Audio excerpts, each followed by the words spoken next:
Et tout le monde connaît cette plante-là, non?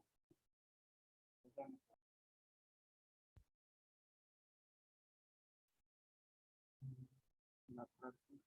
La pratique, la pratique homéopathique consiste donc à donner au malade, à dose infinitésimale, la substance capable de produire chez l'homme sain des troubles analogues à ceux qu'il présente. Bon, là, c'est plus simple, non? Maintenant, si au cas où quelqu'un pose des un symptôme, et maintenant, si au cas où un homme sain, et on lui donne le même produit, il va avoir le même symptôme de la maladie. Et on prend juste le produit là, et on lui donne en petite quantité. Donc, c'est ça aussi, souvent, on parle de la théorie de la signature. Ils sont ceux qui maîtrisent la théorie.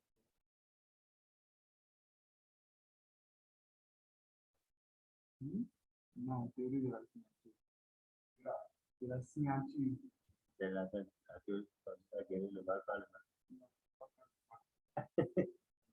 Parce qu'on dit souvent, bon, comment je peux dire.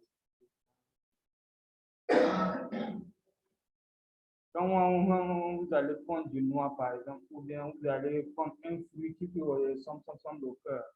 Maintenant, vous allez prendre de la avocat, maintenant, ça va ressembler au cœur. On dit que l'avocat soigne le cœur. Maintenant, quand vous allez prendre, voilà, il y a une plante là qu'on appelle oumamassi. C'est une plante qu'on met dans l'eau et même l'infusion sort comme du sang rouge. On dit que ça, là, ça traite le sang. Et maintenant, une plante qui présente le même analogue aux maladies, on dit que ça traite le sang. Il y a aussi la carcabarotte. Quand vous coupez la carcarotte en deux, vous allez voir, c'est comme s'il y a l'œil poisson dedans. Et on dit que la carcarotte soigne l'œil. Donc, voilà, donc c'est ça qu'on appelle la théorie de la signature. La théorie de la signature. De la signature, voilà, de la signature. Voilà. Voilà, ça ressemble au cerveau, voilà, on dit que ça fait. Et puis c'est vrai. Et des fois, ça marche souvent. Ça marche.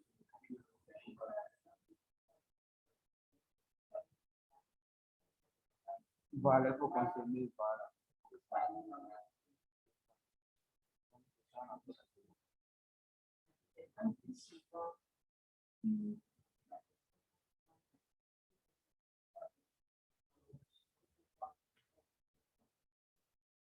Donc, c'est un peu ça.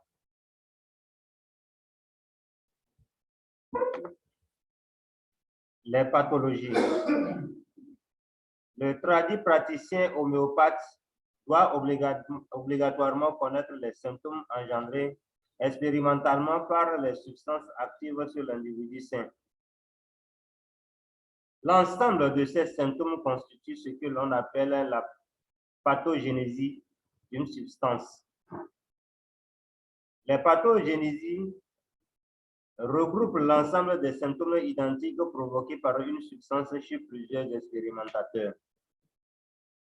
L'homéopathie est donc une méthode scientifique fondée sur l'expérimentation et l'observation non seulement analytique, organe par exemple, mais aussi organe par organe, mais aussi synthétique.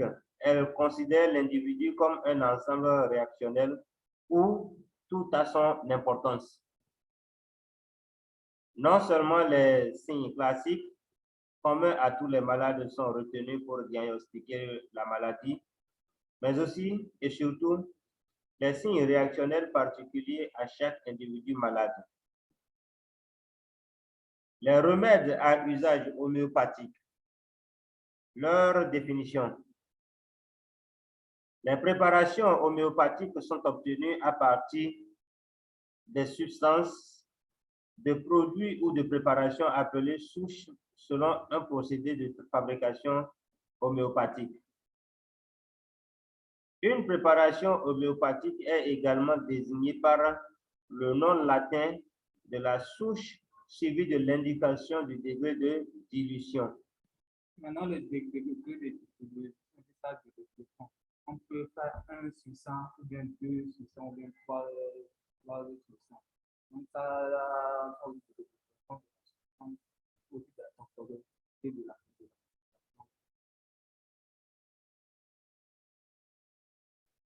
Leur origine.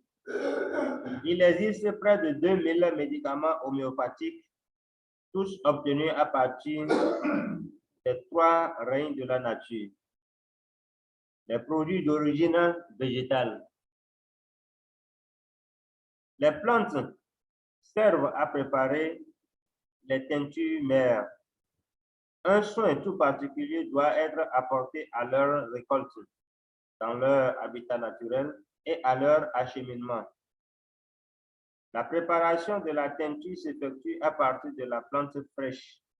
Pour cela, un réseau de ramasseurs spécialisés approvisionne les laboratoires dans les plus brefs délais. Maintenant, si au cas où vous voulez faire les substances avec les pommes fraîches, c'est mieux d'aller vous-même ou bien envoyer quelqu'un spécialement aller vous chercher. C'est pas bon d'aller payer ça ou chercher les bonnes dames qui sont de la côté. C'est pas aussi trop bon. Et quand ils amènent ces médecins, surtout les sorcelleries, et tout ça. Et quand vous allez prendre tout, vous allez encore. Donc, le mieux, c'est d'aller chercher ça fraîche. Comme ça, tout c'est OK.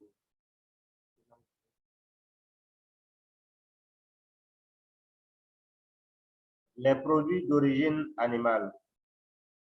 Les préparations apothérapiques, c'est-à-dire des animaux entiers, certaines parties ou organes, certaines sécrétions doivent être exemptées de tout agent pathogène. Maintenant, qui sont ceux qui utilisent les organes?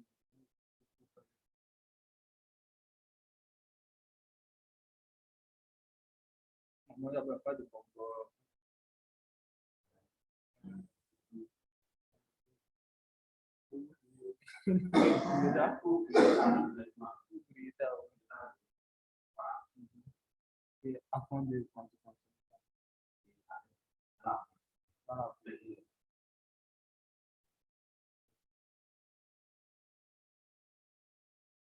Les produits chimiques.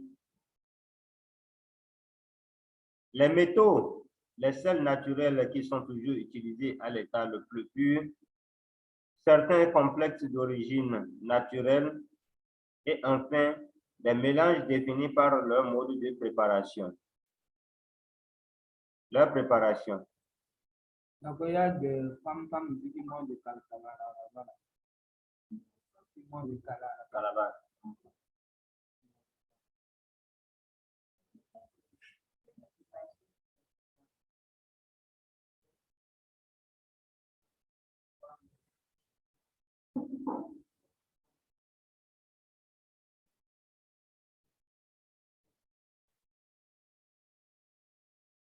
Leur préparation.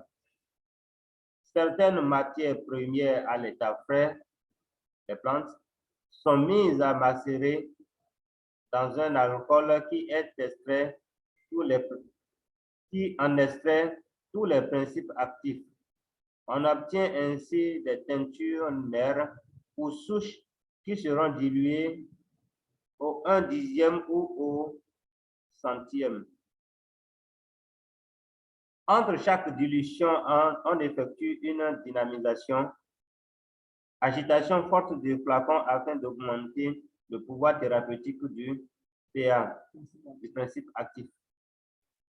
Les formes pharmaceutiques les plus utilisées en homéopathie sont les solutions buvables, gouttes ou ampoules, les solutés injectables, les poudres, les granulés, les globules, les suppositoires, des pommades. Maintenant, ici, on a dit que certaines matières à l'état frais sont mises à macérer dans l'alcool. Maintenant, si au cas où c'est des plantes fraîches, maintenant que vous avez pris, je ne sais pas si c'est des fruits, là vous devez d'abord broyer les plantes. Parce que si au cas où vous allez. Maintenant, quand vous allez prendre la plante fraîche comme ça, vous allez vous déposer. et mettre de l'alcool sur ça. Et vous n'allez pas extraire grand chose. Donc, vous allez d'abord broyer la plante. Donc, si au cas où vous avez un broyeur, vous avez une bouteille de vinaigre qui est un peu plus grande, vous allez mettre la plante dedans. Ou bien vous n'avez pas, vous allez prendre un mortier pour ça. Vous allez les plantes fraîches là, vous mettez ça et vous mettre dans un bocal. Et là, vous êtes sûr que vous allez extraire le principe sans. Maintenant, même si ce sont des exécutions, quand ce sont, vous allez non, les exécutions, même les exécutions. Et quand vous allez broyer, vous allez mettre la colle sur que vous allez rester. Et vous allez aller même voir la couleur. Et c'est ce que vous avez broyé, c'est que vous n'avez pas broyé. Quand vous allez mettre l'alcool sur ça, et après vous allez voir même la couleur. C'est pas la même chose. L'autre là, c'est un peu clair par exemple. Mais ici, c'est que vous allez broyer, vous allez voir la couleur de votre c'est c'est ça là, vous êtes sûr que vous avez tout.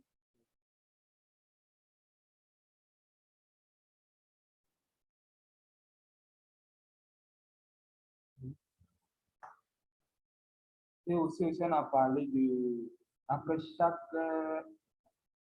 entre chaque division, on effectue une synchronisation. Donc, vous allez ajouter le flacon. Alors, souvent, quand même, vous allez voir dans les circuits, qu'on voit dans la programmation, ajouter avant chaque emploi. Donc, il y aura du fond en bas. Donc, il faut aller à ça pour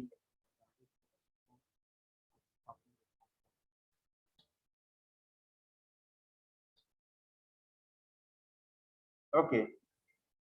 La création d'un médicament.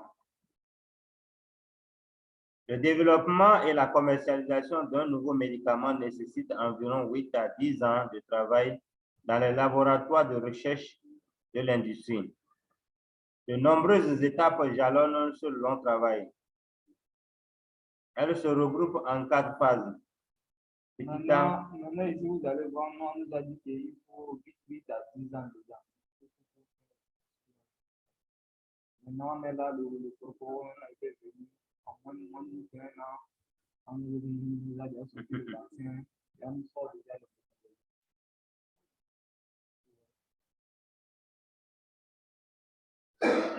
Petit A, la recherche et la préparation du principe actif.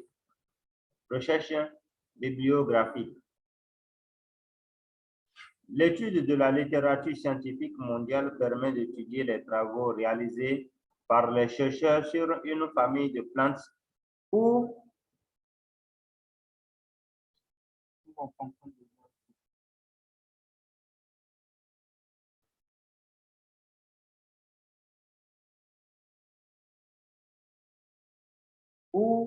fonction de leur activité et de leur lieu d'action. Maintenant, ici, vous n'allez pas vous lever sur développement, vous allez voir une plante, et si au cas où on vous dit que la plante, là, c'est le plante, et vous allez prendre la poêle, les fraises, et quoi, les faire. Vous allez d'abord faire la recherche sur la plante. Vous allez d'abord faire la recherche. Vous allez chercher tous les développements de la plante. Vous allez aller sur l'internet, vous allez voir les développements. Et tout ce qui a été dit d'abord a été fait d'abord avant que vous arriviez là. Préparation du principe actif. Préparation du principe actif. La recherche bibliographique permet d'étudier les relations structure-activité de chaque type de médicament afin de définir un profil et d'orienter la recherche du nouveau principe actif, soit par synthèse, hémisynthèse, extraction ou biotechnologie. Le principe actif ainsi obtenu est étudié ensuite sur l'animal pour déterminer ou vérifier son activité pharmacologique. C'est le screening sur l'animal, test de triage. On vérifie ensuite son éventuelle toxicité et par une étude analytique approfondie, sa pureté, sa stabilité. Et c'est quoi screening là? Vous avez déjà entendu parler de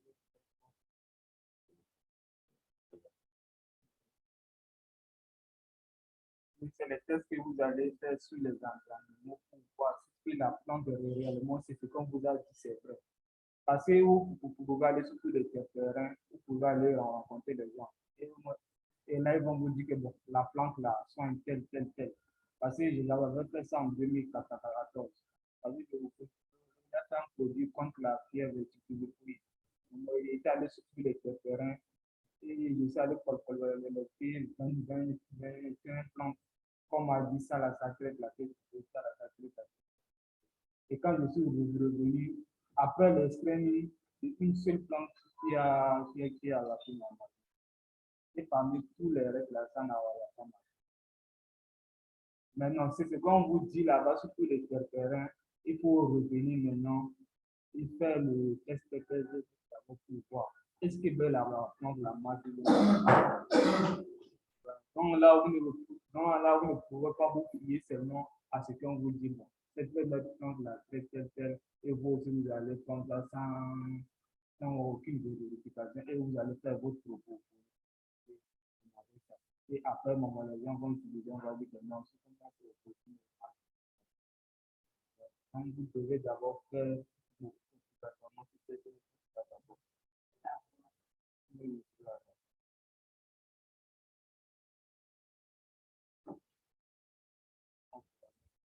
Élaboration du médicament. Cette seconde phase est réalisée grâce à la conjonction de toute une série d'étapes effectuées selon un plan défini, mais plus ou moins imbriquées dans le temps. Définition du mécanisme d'action pharmacologique du principe actif.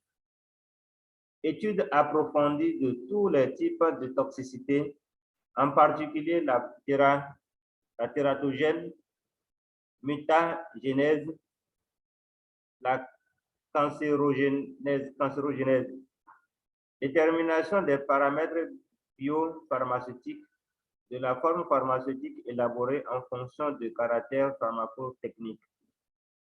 Étude du métabolisme et de la pharmacocinétique, du principe actif administré par différentes voies d'administration. Maintenant, on a combien de voies d'administration?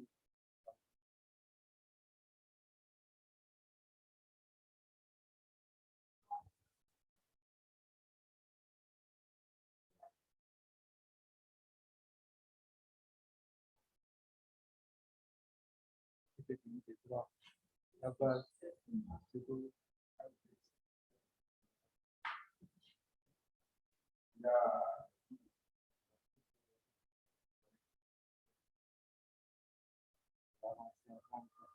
Donc, non, là, maintenant, c'est à vous de voir comment vous allez faire formuler la proposition. Soit, d'abord, vous allez passer par les comprimés, soit vous allez passer par les gélules, soit vous allez passer par les sirops, soit vous allez passer par la plasma, soit vous allez passer par les sucres.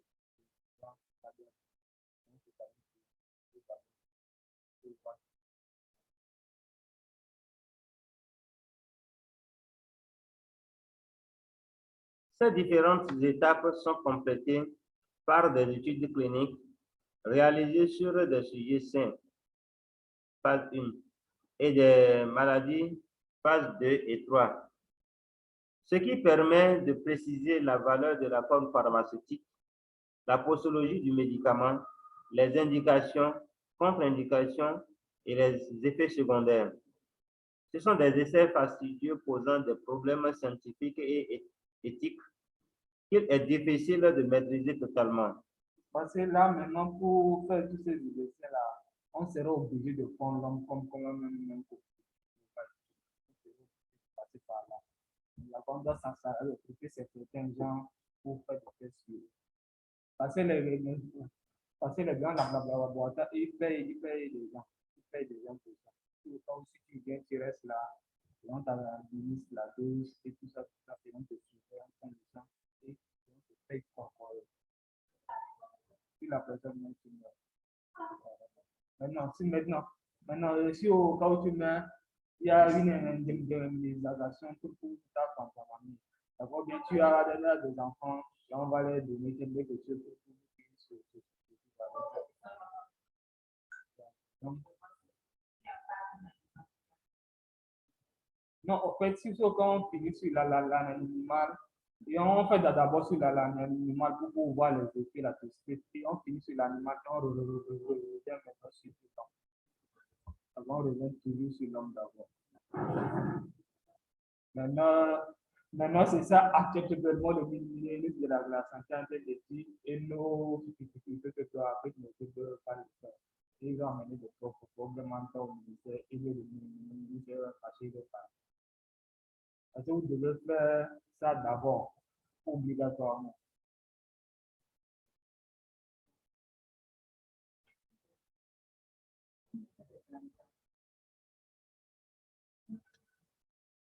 À les médicaments, c'est là où vous amenez la vraie bonne aussi que non, ça la plupart des médicaments c'est des. Parce qu'il y a la turbo, des médicaments pas la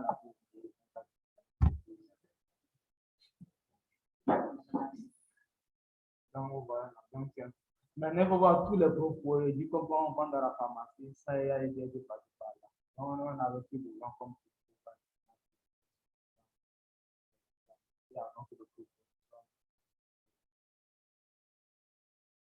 maintenant, maintenant c'est à vous de faire ça pour vous et vous allez comme votre niveau. Mais tous ceux qui vont se tourner votre produit et vous devez avoir une fiche. Vous allez avoir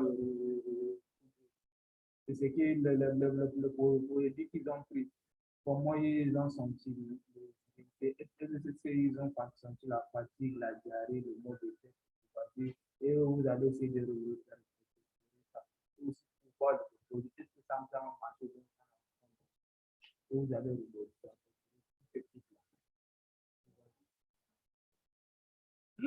C'est donc dit.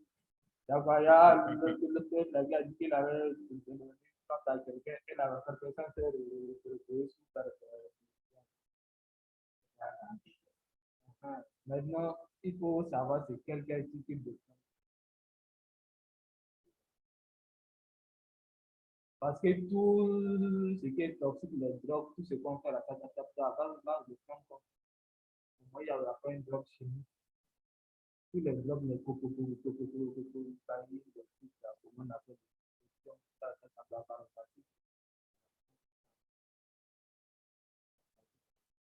Donc, même les gens qui font des choses.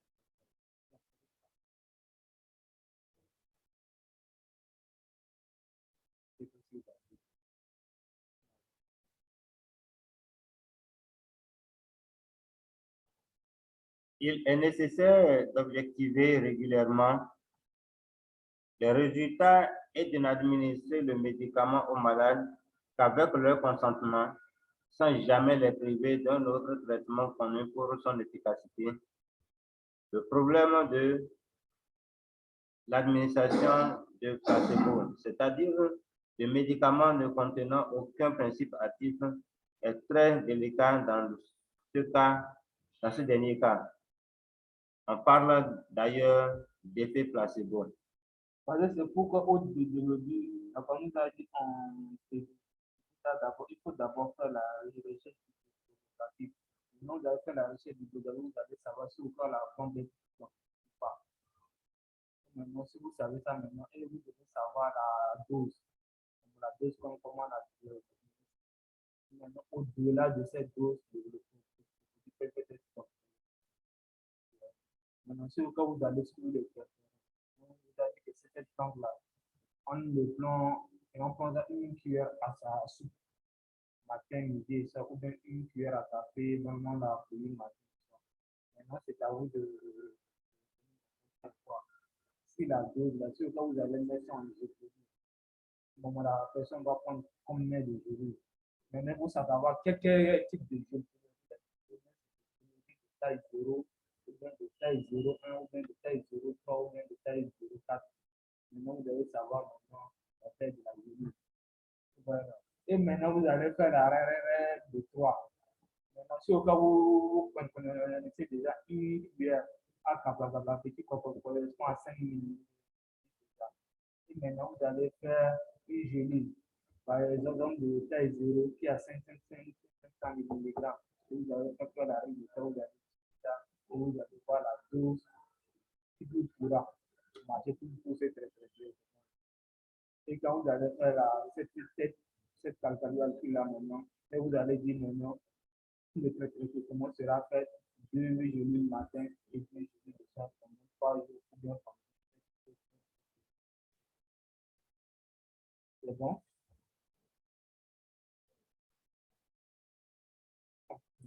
Du médicament prototype à la spécialité. C'est l'étape administrative de la création du médicament. Elle comprend l'établissement du dossier d'autorisation de mise sur le marché, accompagné des démarches réalisées par le fabricant pour faire agréer son médicament par les organismes de sécurité sociale et les collectivités. Cette autorisation est refusée lorsqu'il apparaît que le médicament ou le produit est nocif dans les conditions normales d'emploi ou qu'il n'a pas la composition qualitative et quantitative déclarée ou que l'effet thérapeutique annoncé fait défaut ou est insuffisamment justifié par le demandeur, c'est-à-dire le fabricant.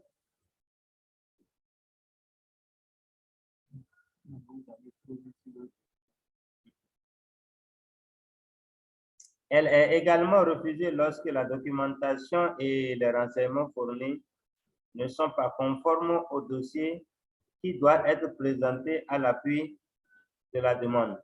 Cette autorisation est délivrée pour une durée de 5 ans. Elle est ensuite renouvelable par période quinquennale et peut être suspendue ou supprimée par le ministre de la Santé.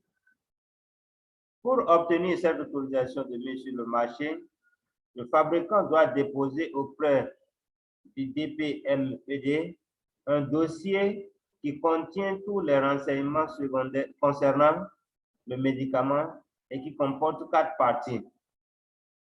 La première partie où résume des caractéristiques du produit RCP contient tous les renseignements administratifs, toutes les caractéristiques du produit ainsi que les rapports d'experts chargés de l'étude critique de l'analyse des documents qui constituent les autres parties. La partie 2, où le document chimique, pharmaceutique et biologique est entièrement consacré par la définition de la qualité du médicament, composition, méthode de préparation, contrôle des matières premières, des produits intermédiaires, du produit fini, de la stabilité, de la biodisponibilité et bioéquivalence et de la sécurité virale. La partie 3, ou document toxicologique ou pharmacologique, est relative à la sécurité du médicament, étude de toxicité après administration unique et réitérée de reproduction, du pouvoir mutagène, du pouvoir cancérogène, oncogène, de la pharmacodynamie, de la pharmacocinétique, de la tolérance locale. La partie 4, ou document chimique clinique, est dédiée à l'efficacité du médicament. Elle contient l'étude pharmacologique et l'expérimentation clinique. Voilà ici dans votre dossier, vous avez fait en 4 par partie. Donc, vous avez la partie 1, partie 2, partie 3 et partie 4. Et vous serez capable de mettre chaque part. Et si au cas où vous c'est bien votre proposition. Et si au cas où c'est pour vous, moment qu'il a fait, et aussi ça, être capable de tout ce que vous faites. Et là, même, vous pouvez même aller là-bas sans aucun document. Et si quand vous mettez devant, vous pouvez expliquer ça. Faire cœur à terre. Et puis, les petits pays vont faire sur votre. Maintenant, vous pouvez aller avec un seul produit comme ça. Mais on peut pas vendre de plus de 100 pages. Oui. Maintenant, là, sur comme vote, on est sûr que vous avez fait des études sur votre produit, vous êtes sûr de votre produit et tout ce qui a été fait, c'est bien fait, c'est ça.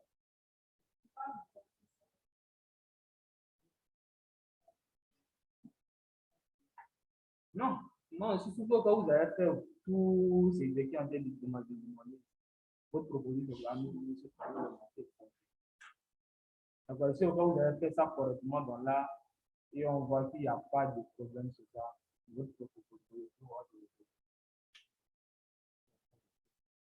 Parce qu'on était allé une fois, c'était il y a 2 ans, on était allé avec les gens sont amenés les produits.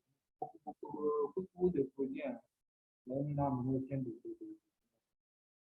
Mais moi, j'étais allé avec seulement 2 produits. Ils ont amené un tonne de produits. Un gros document. Et il y en a même pas à tout lire. Et c'est donc obligé de me donner les plus. J'ai oublié de me donner là. Parce que c'est qu'avec tout ce que j'ai provoqué, j'avais déjà tout fait sur ça déjà. Donc là, c'est important de bien de matériel votre côté et de faire tout ce qu'il faut sur ça. Et quand vous allez même aller devant un docteur ou bien devant un ministre, il va voir ça, il va fouetter, non, le gars, il arrête quoi? Il arrête. On va vous laisser parler. Voilà, ne peut même pas lire. Il ne peut pas lire. Voilà.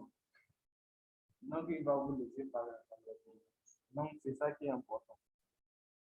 Mais il ne faut pas qu'on fasse comme quand les autres thérapeutes dans les charlatans, ils font des produits, c'est bon.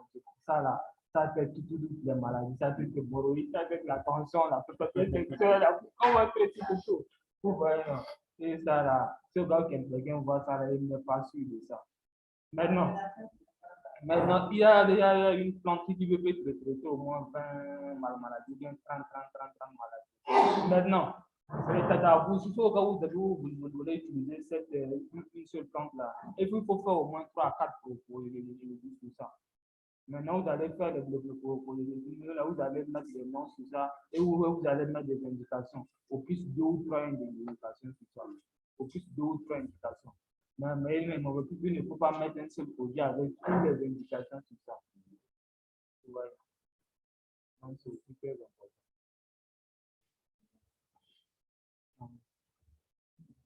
Maintenant, il y aura un autre cours qu'on va revenir sur le thème là, le thème pharmacocinétique, pharmacodynamique là. Il y aura un cours sur ça, on va essayer de. Et aussi, il y aura aussi un autre support que je vais vous donner. Il y aura tous ces études là déjà faites. Et vous allez voir les études qui ont déjà fait, les contrôles qui ont déjà fait sur le. Et là, vous pouvez déjà voir ce que vous avez comme besoin.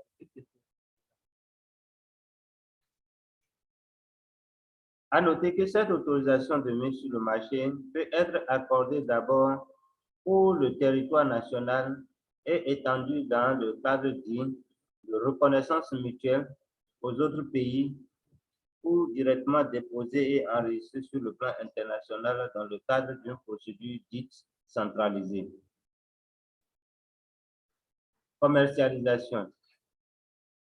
La dernière phase est celle de la commercialisation qui accompagne d'une campagne publicitaire de lancement et d'une grande information auprès des médecins, pharmaciens et autres membres des professions de santé. La production du médicament à une grande échelle permet de servir toutes les prescriptions et de commencer les essais cliniques de phase 4, ce qui permet de faire participer les médecins et les pharmaciens aux études de pharmacovigilance. Auparavant, Le fabricant aura sollicité des organismes de sécurité sociale le remboursement du médicament au patient qui n'est pas automatique, mais soumis à des règles très précises. Sinon, il pourra l'introduire sur le marché accompagné d'une publicité contrôlée auprès du public et pas seulement auprès des professionnels de la santé. On parlera de ce produit, une spécialité grand public, qui ne sera pas délivrée sur ordonnance. Conclusion partielle. Ce long trajet est très coûteux et actuellement, seuls les grands laboratoires peuvent continuer de tels travaux. Les autres laboratoires suivent des étapes plus simples en utilisant des principes actifs anciens et bien connus pour les présenter sous forme galénique, plus adaptés aux contraintes des traitements modernes. Maintenant, ici, là, quand on parle de tout, comme on en avait dit, c'est si au cas où on n'en a pas connu la plante, bon, bien, c'est une plante, il n'y a pas encore d'essais sur ça, il n'y a pas encore d'essais. Mais actuellement, avec toutes les plantes qu'on a déjà, on a déjà fait tous les travaux. Il y aura des tests qui ont déjà fait, les gens vont se souvenir sur ça, de tout. Maintenant, vous allez juste prendre seulement la plante et aller chercher les informations. Et aller chercher les travaux qui ont été déjà faits sur la plante. Soit vous allez aller à la RTS, ou bien vous allez à la bibliothèque de la face, ou bien aux bibliothèques nationales, ou bien même à l'herbier national, vous allez chercher les informations sur la plante. Vous allez chercher tous les études qui ont été déjà faites sur ça. Et vous allez rassembler tous ces études-là. Et puis vous allez voir dans quelle mesure on utilise la plante et vous allez faire votre produit facilement.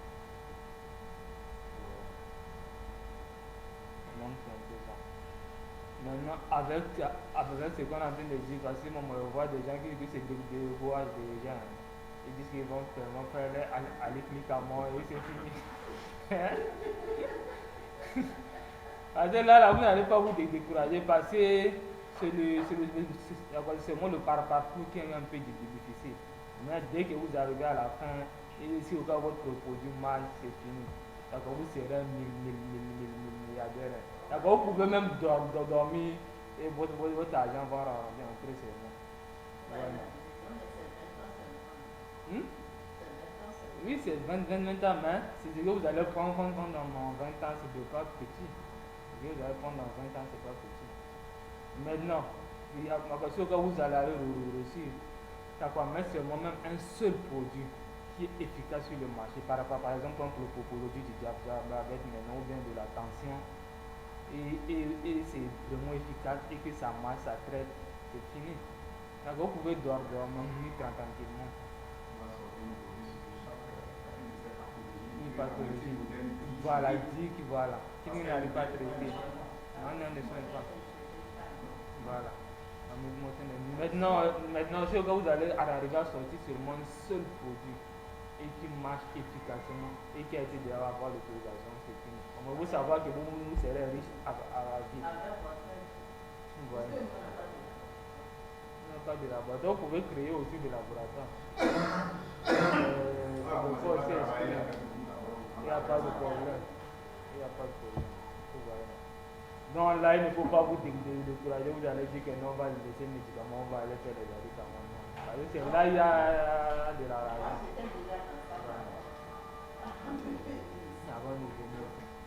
Maintenant, là, il faut encore retourner encore de l'autre côté encore. Vous allez faire un produit qui marche, c'est fini. Ok, les origines. Les origines des matières premières utilisées dans la fabrication, dans la préparation des médicaments. Le médicament ou forme pharmaceutique est composé de différents éléments. Un ou plusieurs principes actifs, plus des excipients et adjuvants. Le tout est présenté en un conditionnement. Maintenant, c'est quoi un principe actif? C'est quoi un principe actif? Le principe actif, oui, qui agit sur la pathologie. Ok. Et maintenant, c'est quoi un excipient? Un excipient. Excipient. Surtout les méthodes. Vous l'avez jamais. Hein?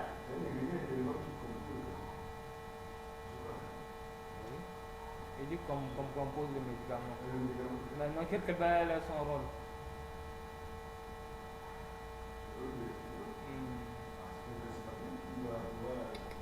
C'est pas le principe. Il y a déjà le principe actif et il y a encore les excipients qui ont encore ajouté à ça. Ne connaissez pas. Ok. D'accord, vous allez voir ça en bas. Allons-y. Oui, on va voir. Non, bon, ok, vous posez ça. La différence. Oui, c'est dedans. On va voir ça. Ces différents constituants proviennent de matières premières d'origine différente et présentées dans un conditionnement.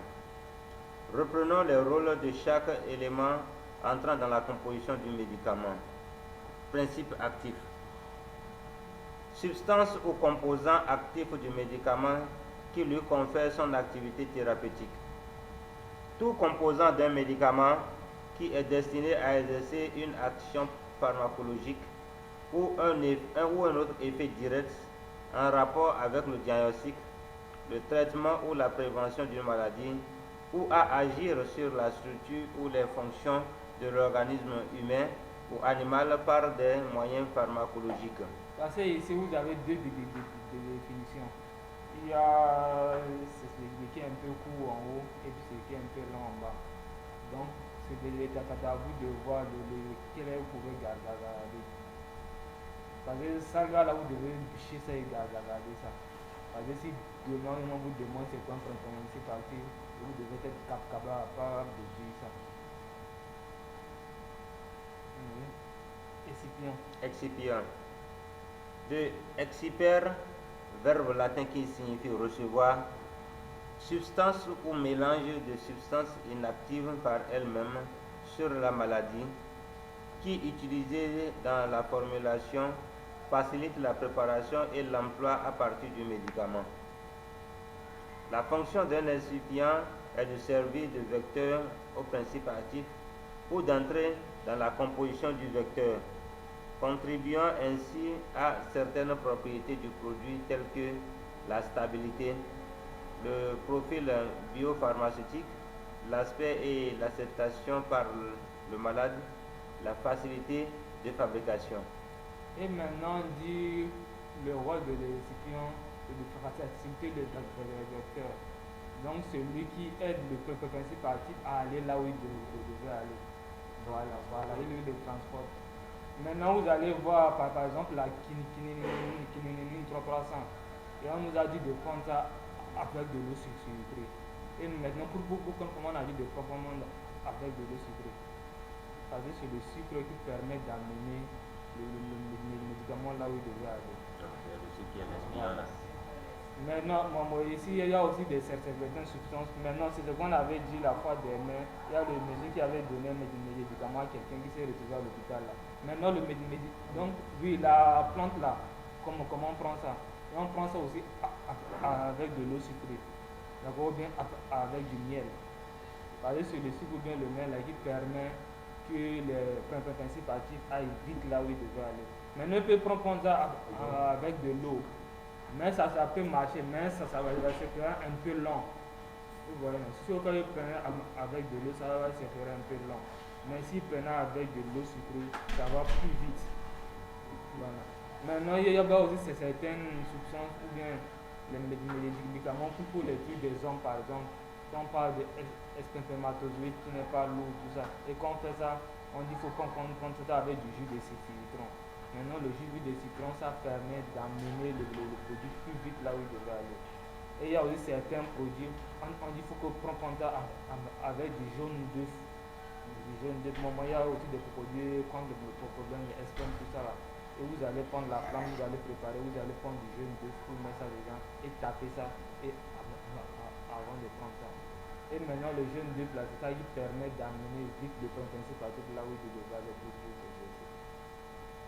Et maintenant aussi, on parlait aussi de faciliter la fabrication, bien accepté et l'acceptation par le malade. Parce qu'il y a aussi certains produits qui sont très amers. Maintenant, les enfants ne peuvent pas prendre ça. Maintenant, il faut changer le goût. Quand vous changez le goût, ça va avoir plus vite pour les enfants. Donc, c'est ça, les sirops et les trucs là. On essaie de mettre un peu de sucre dedans et pour améliorer le goût. Maintenant, il y a aussi des comprimés qui sont très amers. Et on ne fait pas amer, mais on essaie d'enrober ça. Vous savez ce qu'on appelle l'enrobage. Voilà, on va enrober le comprimé. Et là, la personne prend en même temps. Et ne sent pas la mermelade. Et il prend ça directement. Voilà, c'est ça le récipient. Et maintenant, il y a aussi les poudres. Il y a aussi les trucs de comprimés. Voilà, tous les comprimés.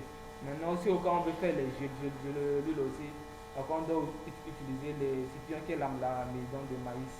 Alors, souvent, quand vous allez voir sur les notices, on dit récipient amidon de maïs ou bien récipient amidon de manioc. Maintenant, quand vous allez faire votre l'autre là, on appelle votre poudre en gélule, et vous allez prendre la plante et vous allez ajouter les récipients dedans.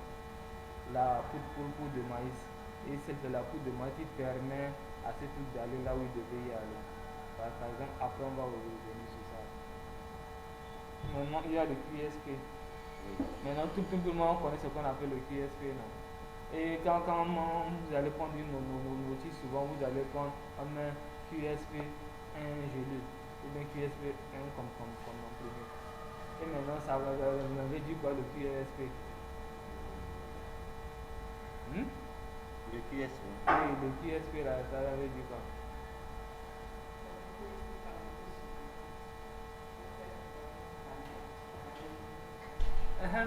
Maintenant, c'est ce que je me comprends. Quand vous tombez malade là, quand vous préparez des produits là, vous ne lisez pas là la notice. Non, il faut aller chercher ça pour comprendre. D'accord, vous avez des Android maintenant, vous allez taper sur Google, c'est quoi un QPSP? Ils ont mis QPSP ici, là, c'est quoi? Vous allez taper ça. Hein? Non, même là, après la révision, vous allez garder ce notifications là sur vous. Vous allez faire des recherches sur ça. C'est très important. Ok, alors c'est le QSP. Le QSP, quantité suffisante pour faire une forme galénique. Bon, maintenant ça veut dire quoi? QPSP, la quantité suffisante pour faire une forme galénique. Quantité suffisante pour faire une forme galénique. Une forme galénique. Maintenant, ok, il faut lire d'abord la forme là. La forme galénique, forme à laquelle où se présente un médicament fini, résulte de l'association du principe actif plus excipient. Maintenant c'est quoi QSP selon vous? QSP. La forme, on dit la quantité suffisante pour faire une forme galénique. La quantité suffisante pour faire une forme galénique. Oui?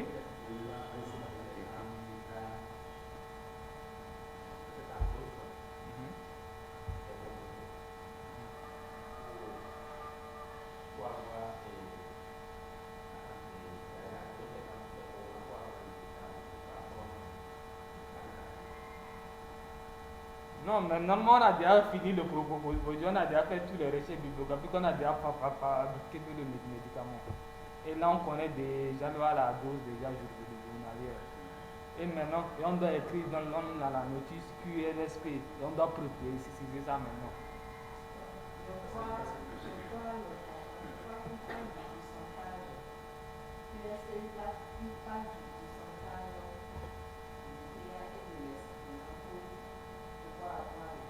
Oui, c'est ça que je dis. Maintenant, ok, on a déjà le produit fini déjà. Et on connaît déjà les doses déjà maintenant. Maintenant, dans la notification, on doit préciser en QSP en bas. Et on doit mettre ça maintenant. Et c'est de ça que je vous demande maintenant comment on va mettre ça. C'est la quantité d'excipients à ajouter au produit? Non.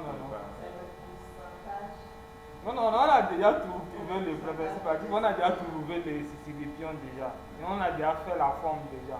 Maintenant, on veut savoir le QSP, là, la quantité suffisante pour. C'est ça on veut maintenant. Et non, c'est ça. C'est la quantité suffisante pour faire une forme galénique. Maintenant, on dit par si le méthanol, maintenant c'est à 700 mg. Et maintenant, on va mettre le QSP là, 500 mg. Et quand on sait qu'on est sûr que si au cas où vous avez modèle de tête et vous allez prendre vous allez prendre un seul comprimé de para de 500 mg et vous allez vous coucher, vous allez vous réveiller, ça va être tout. C'est ça le QSP, ça.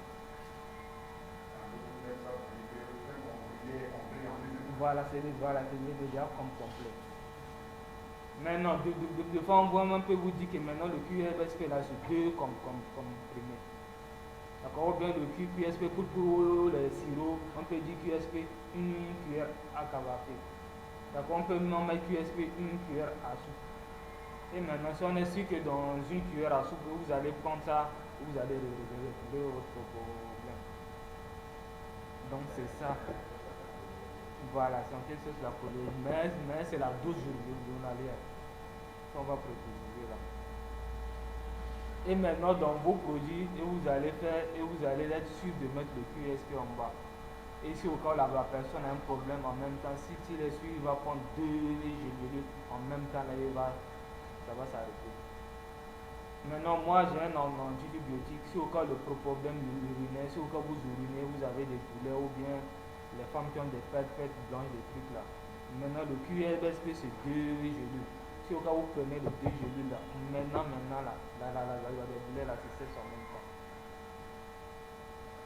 Maintenant, si au cas où vous avez des écoulements des vierges, ou bien vous urinez après, ou bien vous allez dormir le matin, vous allez voir votre caractérisation mouillée avec des écoulements des vierges, ou bien les femmes qui ont des fêtes blanches le matin, ils se réveillent, voir les slips mouillés. Vous allez prendre 2 gélules maintenant, de là où vous n'avez plus de ça.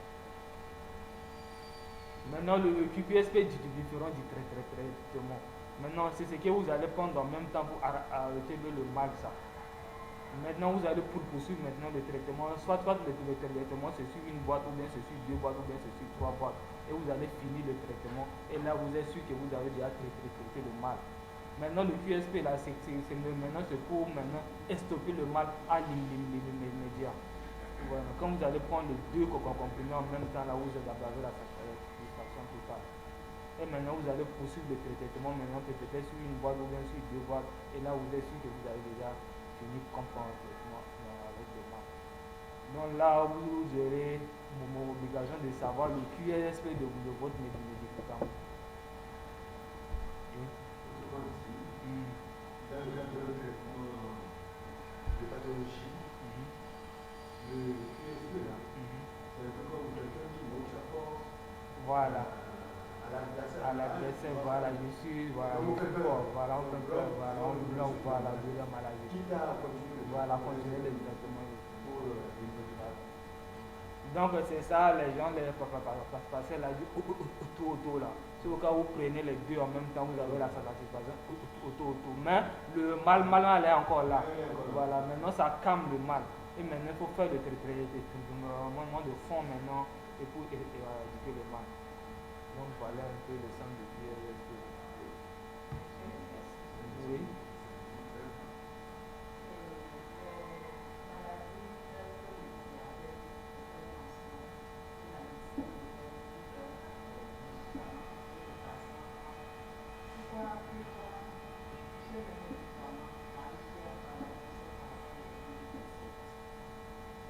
Bon, parce que le médicament n'est pas fait pour soigner d'abord.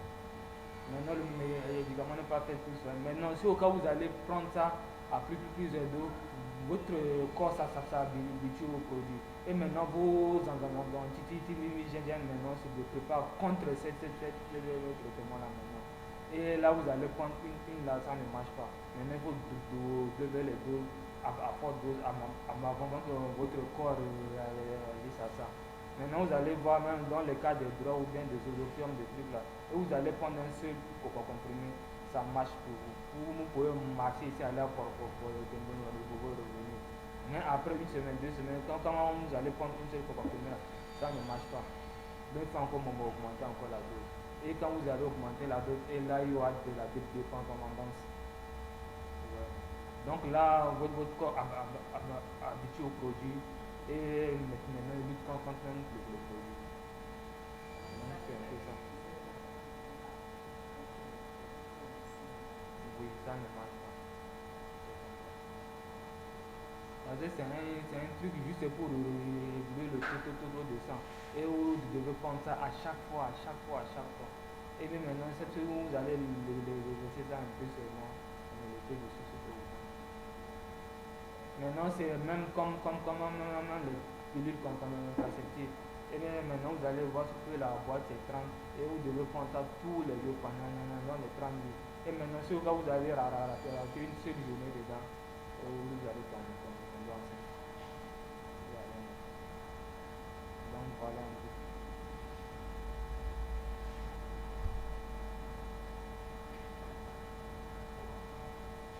Conditionnement. En réalité, il existe deux conditionnements.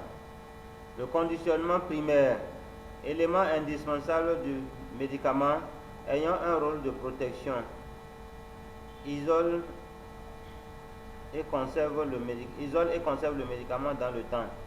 Un rôle fonctionnel facilite l'utilisation du médicament et ainsi son emploi par le malade. C'est le flacon qui contient le sirop, par exemple. Le conditionnement secondaire qui permet la manipulation, le transport du médicament ainsi que son identification et l'information du malade. C'est l'étui en carton dans lequel est placé le flacon. Maintenant, là, vous allez voir souvent chez nous ici, comme on fait le produit, et on se limite seulement juste au conditionnement primaire. Parce que tous les produits qu'on fait ici, ils se limitent seulement au conditionnement primaire. Et ils ne vont pas au conditionnement secondaire. Donc là, vous allez faire l'effort d'aller au conditionnement secondaire. Parce que c'est là pour maintenant donner un peu de respect à votre produit. Et vous allez mettre toutes les indications sur ça. Vous allez mettre le nom et tout ce qu'il faut sur ça. Classification des matières premières. Les matières premières entrant dans la composition d'un médicament peuvent être réparties de diverses façons. D'après leur fonction, on distingue les principes actifs, les excipients et les matériaux de conditionnement. D'après leur nature, on a plutôt les produits définis caractérisés par leur constance physique et leurs propriétés chimiques. Les produits non définis obtenus par extraction à partir des plantes, d'animaux ou micro-organismes et les tissus animaux, végétaux ou plantes entières. D'après leur action, cette classification est intéressante sur le plan pratique. On parle de classification pharmacologique. D'après leur origine, on peut citer l'origine biologique, animaux, végétaux et micro-organismes. Origine minérale, les minéraux et produits fossilisés. Origine synthétique, substances obtenues artificiellement par des réactions chimiques précises. Matières premières d'origine biologique. Des êtres vivants ont été utilisés depuis des temps très reculés de façon empirique. La thérapeutique évoluait des produits naturels d'utilisation empirique aux constituants actifs purs obtenus par extraction ou parfois reproduits par synthèse et employés de façon rationnelle. L'étude de ces matières premières relève d'une science pharmaceutique appelée matière médicale ou pharmacognosie. Matière première d'origine végétale. L'emploi des plantes remonte aux origines de l'humanité et a été associé à des pratiques rituelles ou magiques. À partir du début du XVIIIe siècle, la phytothérapie a connu un déclin. Cependant, à l'heure actuelle, on assiste à un renouveau très important dans ce domaine. Les utilisations en phytothérapie sont multiples. On utilise soit des plantes entières ou certaines parties, soit des préparations à base de plantes, soit on a des substances chimiques définies, isolées des plantes. Dans le premier cas, les plantes entières, tiges, feuilles ou racines, sont récoltées et administrées en nature sous forme de tisane, solution obtenue par dissolution extractive. Les tisanes sont des préparations aqueuses de plantes médicinales entières ou des parties de celles-ci convenablement divisées pour être plus facilement pénétrées par l'eau. Elles peuvent servir de boisson ou être elles-mêmes utilisées à des fins thérapeutiques. Toutes ces matières premières végétales sont appelées drogues. Une drogue végétale est une matière première brute ayant subi le minimum de manipulation. Dans le cas des préparations à base de plantes, il s'agit des produits obtenus en traitant des plantes de manière à réunir sous un volume réduit leurs constituants actifs. Ces préparations sont de plusieurs types. Poudre de plantes en gélules, préparation extractive, produits d'expression, huile essentielle. Toujours en passant plus loin, les techniques de purification par élimination des constituants inactifs, on arrive à obtenir des substances chimiques définies. Nous pouvons citer comme par exemple la digitale qui est une plante ayant permis d'obtenir la digitaline cardiotonique. De même, à partir du quinquina, Pelletier et Caventou ont pu isoler en 1818 la quinine qui est un antipaludique très connu. Matière première d'origine animale. Leur emploi est parallèle à celui des plantes et on les mentionne fréquemment dans les anciens traités matières médicales. Au début, l'opothérapie utilisait les produits frais, foie frais dans le traitement de l'anémie, moelle fraîche comme reconstituant, sucre gastrique dans les troubles digestifs. L'emploi était délicat et les résultats inconstants. Actuellement, on tend à utiliser les constituants actifs isolés des différentes glandes ou tissus. On distingue ainsi en thérapeutique des organes, tissus ou glandes généralement desséchés et administrés sous forme de poudre. On rattache à ce groupe le sang humain et ses éléments, plasma, plaquettes, etc., qui sont considérés comme de véritables tissus ainsi que les sérums d'animaux. Les extraits de tissus ou de glandes, comme par exemple les extraits de foie utilisés comme stimulants de la nutrition. Des constituants actifs purs obtenus par extraction tels que les hormones et les enzymes.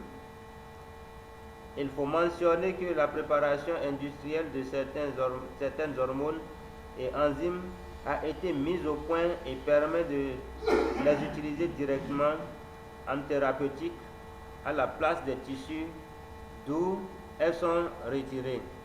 Maintenant, quand je parle de matière d'origine animale, et qui connaît acide hyaluronique, et quand on utilise dans les cas de problèmes de douleur articulaire, les os frappés. Moi, il y a ça même, les trucs là comme ça. Il y a les tiens, comme ça, les porteurs et comme ça aussi. Acide hyaluronique. Je pense aussi, ils vont la boîte de sortie, j'ai vu là, 19 500 ou 21 000. Maintenant, là-bas, le circuit de radionique, là, ils ont fait ça à place de la matière minimale. Maintenant, le tout sur les crêtes de coq, les coques mâles là, les crêtes là, c'est qui reste en haut là. Et c'est ça là, on coupe. Et c'est de ça là, on fait la vidéo.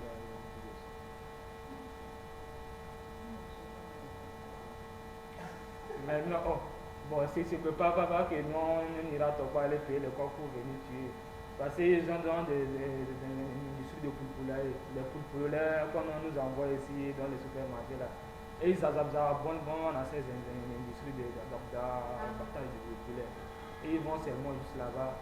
Et on a les têtes de coq là. On les envoie ça. Et ils prennent ça et ils vont faire les extractions avec. C'est tout. Maintenant, surtout quand vous voulez lancer dans ces trucs de développement de produits, vous devez forcément avoir une industrie. Vous voulez, et vous allez lever que des coqs mâles. Et là, vous allez lever, après vous allez tuer pour maintenant lever les crêpes là, et pour pouvoir faire des extractions. Parce que c'est un produit vraiment qui coûte très cher.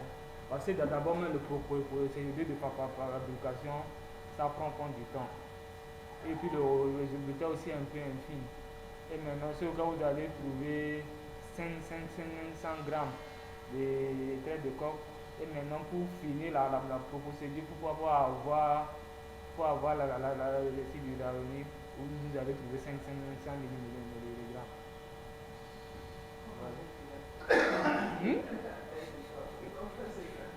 Voilà, donc vous voyez.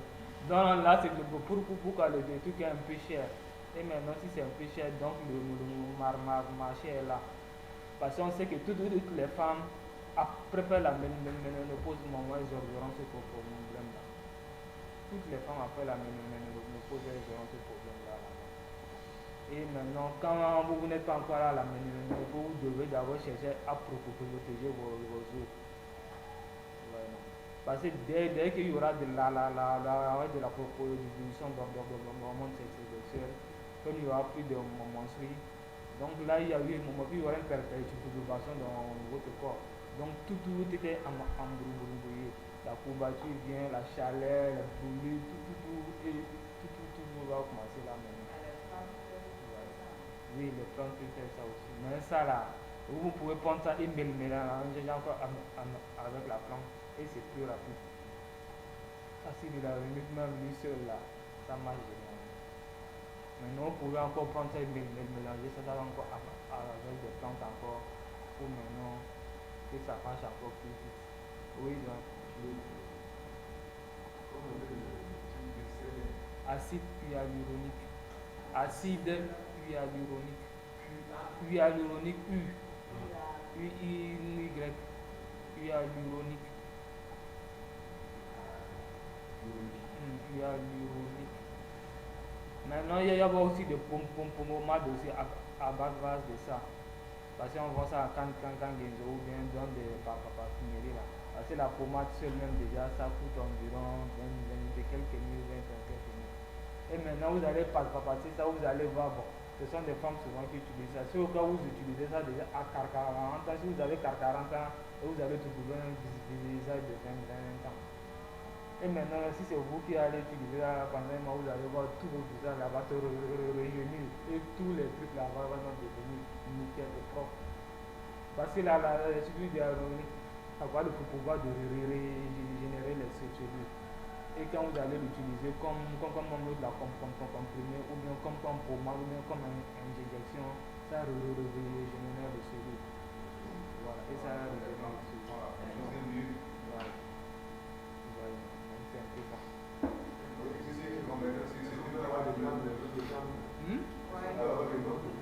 Oui, il y a dans le. Voilà, ça, il y a dans le chapitre 3. Maintenant, si on voit quelqu'un veut de l'acide hyaluronique, j'ai ça. Bon, moi, je vois à 9500. 9500. Non. jamais trouvé le titre. C'est impossible. Non, ça là, c'est en général. C'est en général, boîte de sauce sur le sang. Ah, mais 1500. Oh, les autres vont là-bas, 21 000.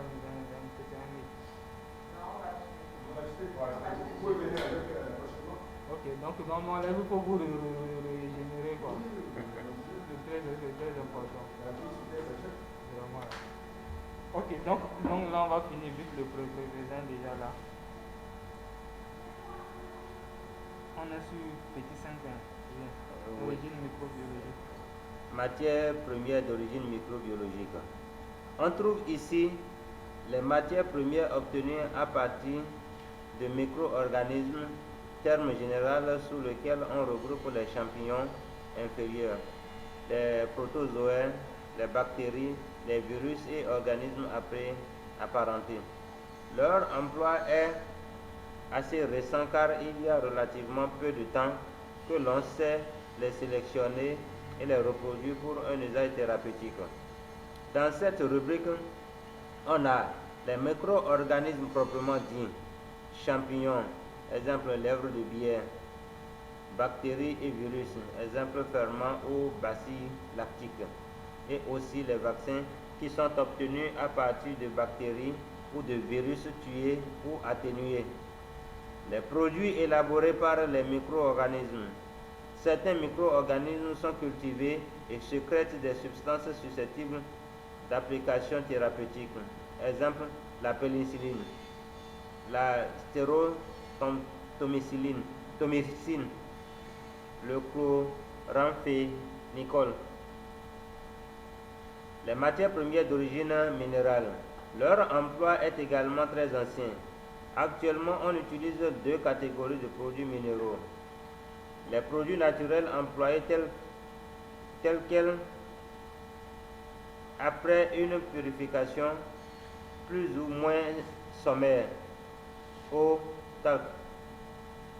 Les produits élaborés obtenus par réaction chimique simple en utilisant les matières premières naturelles.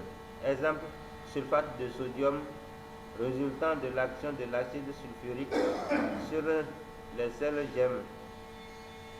Ils sont utilisés soit comme principe actif bicarbonate de sodium, sulfate de sodium et de magnésium ou comme excipient craie, talc, silice pur. Matières premières d'origine synthétique.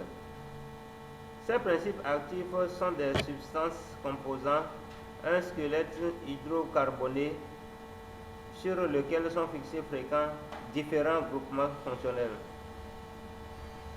Ils sont élaborés de toutes pièces par des procédés de synthèse variés, mettant en jeu un certain nombre de réactions chimiques. La synthèse de molécules complexes telles que les stéroïdes peut comporter plus de 20 étapes. L'unisynthèse, qui consiste à transformer chimiquement les molécules obtenues par biosynthèse, est une approche qui a donné des résultats très intéressants avec les antibiotiques. Le développement de la biologie moléculaire a permis de faire ressortir la notion de récepteur dit l'occupation par une molécule active engendre une réponse caractéristique. Cette notion est à l'origine de la conception de plusieurs médicaments importants. Les bêta-bloquants, par exemple. Une autre approche intéressante est fondée sur les mécanismes d'action enzymatique, exemple de l'élaboration des inhibiteurs de l'enzyme de conversion. Maintenant, c'est pas un bêta-bloquant. Et dans quel cas nous l'utilisons?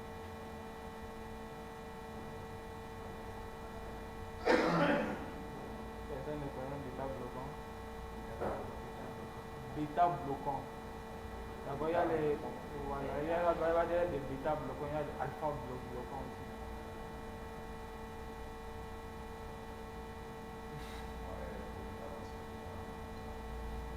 Ok, alors, conclusion. Conclusion. Les matières premières intervenant dans la création d'un médicament sont d'origine multiple et une attention particulière doit être apportée par le praticien dans leurs choix respectifs. Cette attention doit être encore plus grande pour les produits d'origine végétale et animale, car il faut éviter au maximum la dégradation quand on récolte ces matières premières. Donc voilà, on vient de faire un peu de historique sur le procédé de fabrication et maintenant tout ce qui rentre dedans. Maintenant, je ne sais pas s'il y aura des questions, on va répondre rapidement afin que s'il n'y a pas de questions, donc là, demain on peut déjà créer un médicament. Ou bien, la voici au cas où il n'y a pas de questions, donc là, demain même on peut créer déjà quelque chose. Nous allons relire et mieux nous approprier du contenu. Alors, s'il y a des questions, on vous les adresse inbox. Ok, pas de souci. Maintenant, M. Silas va fournir des plans. Il n'en a pas encore. Oui, oui, c'est dans le chapitre 3. Donc on aura le temps de continuer ça. Oui, oui, je sais. Tout est dans le chapitre 3. Donc ici, vous pouvez déjà faire le point de tir. Le document qu'on a. Voilà, on ça va bien en hauteur. On peut déjà passer à la commande de tir. Ok, d'accord. Dans le...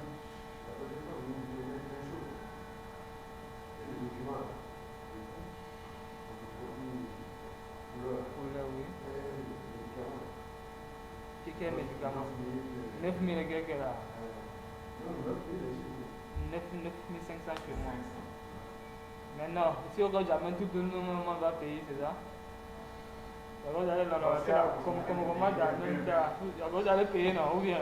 Oui, s'il y a la possibilité de payer un peu jusqu'à la sortie, c'est bon. Ceux qui peuvent. Ok, donc également là, demain, j'avais pas combien de boîtes vous allez prendre, laissez moi vous allez prendre. Vous allez prendre combien? Donc, je vous ai suivi. Donc, ok, d'accord. Donc, demain, je vais apporter 5 boîtes pour voir si au cas où. Maintenant, si au cas où vous n'allez pas pour vous, il faut aussi prendre pour votre vieille ou bien pour votre papa. Pour votre tissu. On va tester d'abord. On va tester d'abord. C'est pourquoi je dis que je vais apprendre mes parents. Ok, d'accord. C'est Angélique. Oui, c'est Angélique. Je vais apprendre pour ma vie. Mon père, ma mère, tout le monde. Ils sont déjà partis. Ok, c'est pas grave. Ok, merci beaucoup. Donc, on se reverra demain alors. Oui. Pour le chapitre 2. Demain à 13h30, je pense.